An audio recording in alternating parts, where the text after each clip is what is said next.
হেমন্তের অপরাহ্নে বন জঙ্গল থেকেও অনুপ্রাণিত হয়ে ঘুঘু টাকসে সবাইকে স্বাগত। আবার আমরা ফিরে আসছি আরেকজন বলা ঠিক হবে না, একজনই স্বঘোষিত সেই দার্শনিক। একটা বিষয়ে আমরা উপসংহারের দিকে ধাবিত হওয়ার চেষ্টা করব। বিষয়টি হচ্ছে ৩৬ জুলাই কেন হলো। ৩৬ জুলাই, এই ৩৬ জুলাই কিন্তু একদিনে হয় না, একদিনে কাজ না, অনেক দিনের সঞ্চিত ক্ষোভের বহিঃপ্রকাশ হচ্ছে ৩৬ জুলাই। ঠিক আছে? হ্যাঁ। তো এই ৩৬ জুলাই মেইন বিষয় ছিল আমাদের সমাজে বা আমাদের দেশের মধ্যে যে মিথ্যার অগণিত চর্চা ছিল, ভুয়া কথা, অপ্রয়োজনীয় কথা, এইগুলো কথা শুনতে শুনতেই আমরা বিরক্ত ছিলাম।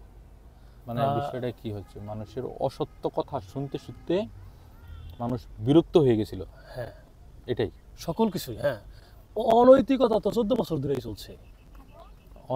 অনৈতিকতা, দুর্নীতি, অনৈতিকতাও তো একটা অসত্য। মোট কথা যদি আমরা সংক্ষেপে বলি তাহলে অসত্য। হ্যাঁ, অসত্য জিনিসটা মানুষ আর সহ্য করতে পারতেছিল না।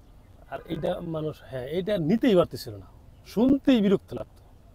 সব জায়গায় অসৎ একটা ঘটনা একটা ঘটছে, ওটা উল্টা কথা। আর মানে অপটিমাম যদি আমি বলি, এক কথা দ্বারা যদি পুরা সিচুয়েশনটা বোঝায়, তাহলে অসত্যের কারণে মানুষ বিরক্ত হয়ে গেছিল। হ্যাঁ, অসত্যের উপর মানুষ বিরক্ত হয়েছিল।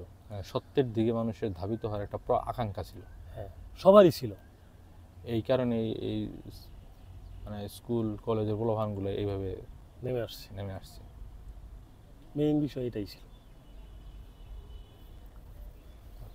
এখন আচ্ছা, ঠিক আছে, এখন তো ৩৬ জুলাই হয়ে গেছে, অসত্যটা কেটে গেছে, সত্য আসছে এটা বলা যাচ্ছে না, বাট সত্যের অনুসন্ধান করা যাবে বা সত্য খোঁজা যাবে এরকম একটা আকাঙ্ক্ষা তৈরি হয়েছিল, বা পরিবেশ তৈরি হয়েছিল। বাট তৈরি না হলেও তৈরি করার ইচ্ছা ছিল সবার। যেমন একটা সত্যের সমাজ, ইনসাফের সমাজ, এইরকম একটা ইচ্ছা ছিল সবারই আছে। এখন ওই ইচ্ছাটা হচ্ছে পূরণ করার জন্য যে প্রচেষ্টা করার পরিবেশটা তৈরি হয়েছে বলতে এটা বল ঠিক হবে না, তৈরি করার ইচ্ছা ছিল। এখন তো সেই পরিবেশটা আছে, সত্য অনুসন্ধানের পরিবেশটা এখন আছে না? আছে, এখন বিষয় হচ্ছে, তাহলে এখন সত্য অনুসন্ধানের যে পরিবেশটা আছে, এখন যে কাজগুলো হচ্ছে, ৩৬ জুলাই হয়ে গেছে প্রায় 6 মাস। এটা কি মাস? মার্চ। আজকে 28 মার্চ 2025। তাহলে এখন যে অ্যাক্টিভিটিগুলো হচ্ছে, যারা হচ্ছে এই কি বলা হয়, সত্যের যে সারথিগুলো ছিল, যারা ছিল, বিশেষ করে ৩৬ জুলাইয়ের যে বীরগুলা ছিল, তারা এখন যে কাজগুলো করতেছে, কাজগুলো কতটুকু দূরদর্শী সম্পন্ন, ভবিষ্যতে কিভাবে আমরা তাদেরকে গ্রহণ করতে পারি, বা গ্রহণ করার কি বলা হয় যে সম্ভাবনা কতটুকু? দূরদর্শিতা দেখতে গেলে এইটা সময় নিয়ে কাজটা করতে হয়। এই তোমার কি বলবো, এই তাড়াহুড়ো করে হবে না। দূরদর্শী চিন্তা করতে হলে একটু সময় নিতে হবে। এই সময়টা বর্তমানে যারা বা যে কাজগুলো করে এরা নেয় না, বা তাদের হয়তো ইচ্ছাও ছিল না, তারা করতে পারতেছিল না, ধৈর্য কুলাইতেছিল না, যে আমরা এত দেরি করতেছি কেন, এরকম মনে হচ্ছিল। আচ্ছা, এই ক্ষেত্রে আমি যদি একটা বিষয় অ্যাড করি, সেটা হচ্ছে আমাদের দেশের মানুষ তো আমাদের দেশের সংস্কৃতির মধ্যেই বেড়ে উঠছে।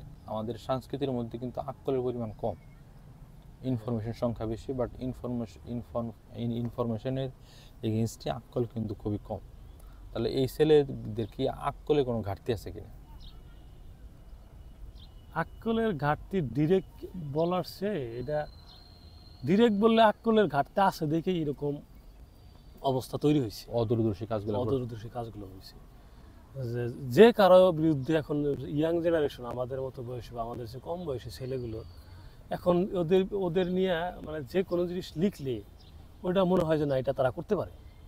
একটা অপরাধ যদি কি একজন মানুষ বলে, তো এটা বিশ্বাস হয় যে না, এই ছেলেটা এই অপরাধটা করতে পারে, কারণ এই জিনিসটা 6 মাস এটা করছে। যে অপরাধ বিশ্বাস করা যায় যে এই অপরাধটা সে করতে পারে, এরকম কাজ করছে দেখেই তো মানুষ বিশ্বাস করবে, বা এইগুলো নিউজ হবে, তো এই জন্য বিশ্বাস হওয়ার মতোই।